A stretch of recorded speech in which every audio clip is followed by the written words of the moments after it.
The multi-ministry task force announced yesterday that the circuit breaker will end on June 1st as planned, and Singapore will gradually resume activities in three phases: safe reopening, safe transition, and safe nation. Health Minister Gan Kim Yong said that in the first phase, the risk of a resurgence in community transmission is high.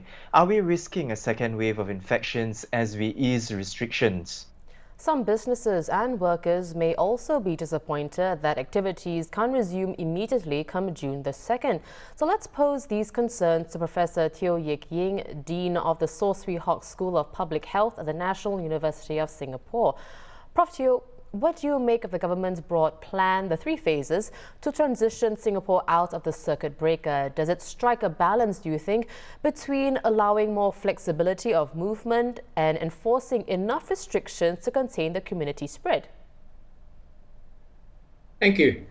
I was actually happy to hear about the plan to ease Singapore out of the circuit breaker in three phases. It is not just in what is in each phase, but also the way the plan has been communicated clearly to the public. And compare this with how easing has been executed in some other countries, you will realize that Singapore's approach to communicate this 11, 12 days before the 1st of June actually allows the public, the workplaces, and businesses to clarify any confusion, any doubts, and to make plans to prepare accordingly. I'm glad that in the first phase, there is sufficient easing that allows for some family interactions now with parents, with grandparents. This is very important because it maintains the well-being of the elderly and yet minimizes the risk of infection to them. The overarching principles in easing the circuit breaker have been based on what the world currently knows about the way the coronavirus is transmitted.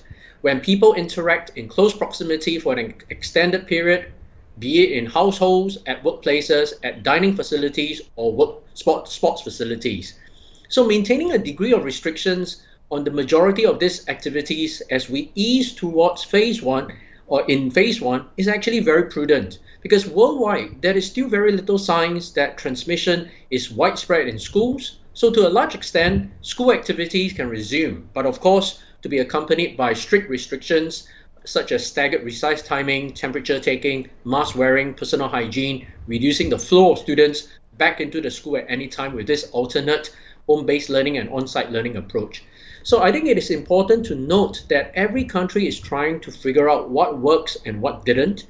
And if we do see new infections that emerge with the easing, I think the mindset that we should take is that we have to watch some of these sectors very carefully and perhaps to tighten the easing.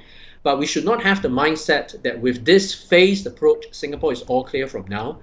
And I think it is also very important to note that while there is some degree of easing, it is not just lifting these measures without having accompanying approaches such as aggressive testing of the key frontline workers, safe entry registration to track people movement in specific location, intense disinfection protocols, and some workplaces actually now may require workers to download certain contact tracing applications. Prof, you briefly mentioned with regard to comparison to other countries. Let's zoom in on a bit on that. How does Singapore's three phases compare to other countries? For instance, China, Hong Kong, and South Korea. How are we doing? They've eased restrictions, but some are seeing another wave of infections. Well, the principles of easing are actually very similar between Singapore and some of these East Asian regions that you have talked about. Even though the actual implementations do differ, the principles are the same. And I think it's very important. For example, all the countries that you have talked about have allowed students to return to schools, but very strict measures have been put in place to protect the students to minimize the risk of transmission in the schools. Hong Kong, for example, have also allowed some degree of dining in and movie watching in cinemas to be allowed, but there is a need for safe distancing, strict hygiene, and disinfection to happen in these places, and they actually only allow a maximum of 50% of the usual capacity. So what Singapore has decided to do is to take a phased approach and explicitly articulated these different phases, what is allowed in each of the different phases. Some countries may not have specified the different phases so clearly, whereas UK, for example, have laid out their plans and have and communicated this very clearly that they have a free stage plan as well. Earlier on, you mentioned that there are new clusters of infection happening in, for example, China, South Korea. And I think for China, this has very much been in the Heilongjiang province, which borders Russia. For South Korea, it was in the Itaewon district with the clubs. But I think we have to bear in mind that these countries are geographically much larger than Singapore, with many more people. I mean, Korea, you have 52 million. China, you're talking about 1.3, 1.4 billion people. So I think when we start to see reports that there are new clusters emerging, we have to be somewhat judicious in our interpretation. Because I think the reality is, whether it is in Singapore or other countries, there will be new clusters of infections that will be reported. Of course, we would love to say that we will never see any more cases, but I think the real challenge to Singapore and to any country is how to pick up these cases quickly, perform the aggressive contact tracing that is necessary to contain further spread in the community. And I think this is the real challenge for societies as countries emerge from their lockdowns. And to be honest, my concern has always been about having a plan that works to handle the occasional flare-ups, to be able to successfully detect and to put out the occasional fires. Because the reality is the coronavirus that we're facing is very infectious. It is going to be very difficult to completely prevent new infections or clusters from emerging, especially when we're looking at a perfect record for a long period, for 12, 18, or even 24 months until the vaccine arrives. Well, Professor Teo, let's delve deeper into what you touched on earlier about mindset. So, a small segment of the population may take advantage of the easing of restrictions in the first phase. There have already been breaches of safe distancing throughout the circuit breaker, and most recently the gatherings at Robertson Quay. So, when it comes to mindset, what sort should the public adopt, and what should we be ready for? I think the reality is that in any society, there will be that small group of people in the population that always wants to test and push the boundaries. So there will be people who are unhappy that the easing is happening too fast or happening too slowly.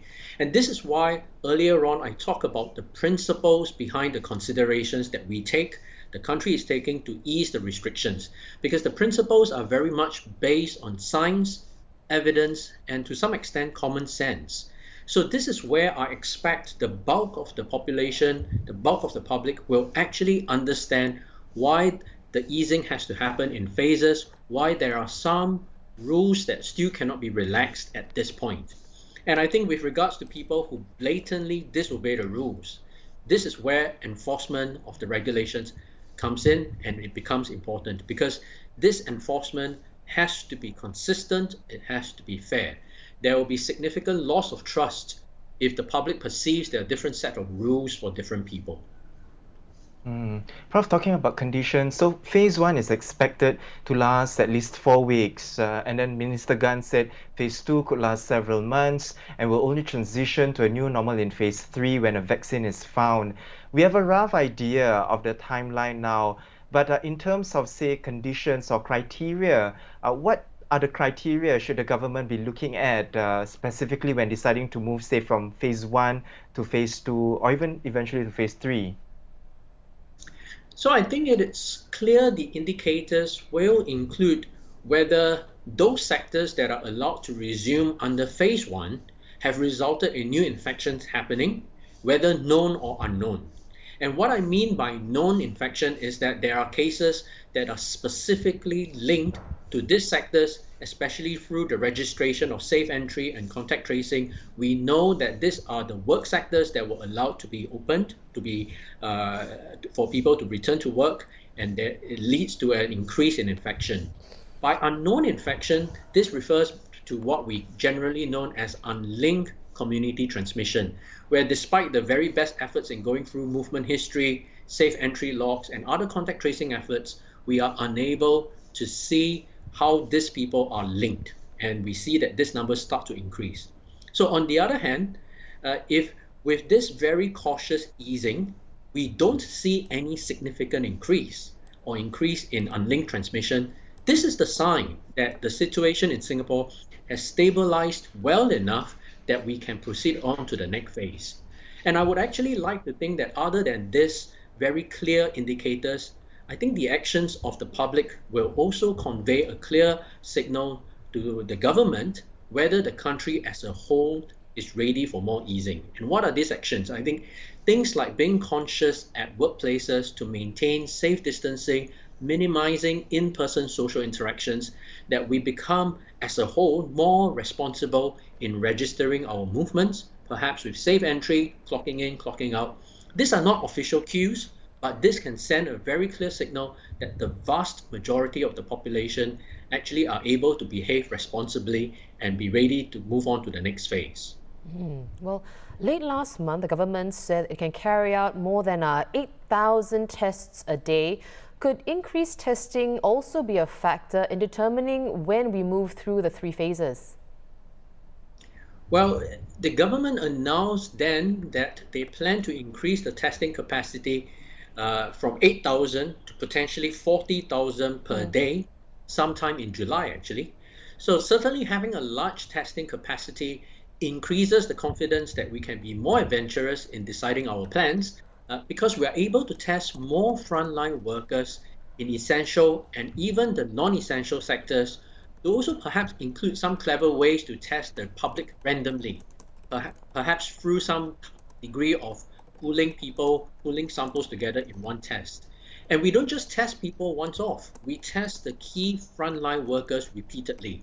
And this significantly increases our confidence that the frontline workers who regularly interact with large number of people, these staff are routinely free from infection. We have a way to confirm that. And this reduces the chance that they become the vectors that go on to infect others. So if now you start to think about the ability to test, say weekly, people who work in retail stores, in restaurants, teachers in schools, on top of the key frontline workers that we know about, like doctors and nurses, cleaners, hawkers, this allows us to rapidly catch someone who is infected and who may not be displaying any symptoms yet. And we quickly put in place the contact tracing, the quarantine that we are very good at doing to minimize this infection. So in an ideal world, everyone in the country could be tested once a day. But without that ideal situation, I think any increase in testing capacity will already allow us to test more and to identify people early. There may even be specific strategies that countries are thinking about that are tied to people who test negative, say in the past 7 days, and are thus allowed to move about with certain liberties, including some travel plans. All right. Well, thank you so much, Prof, for the insight and the analysis. It's always a pleasure to speak to you.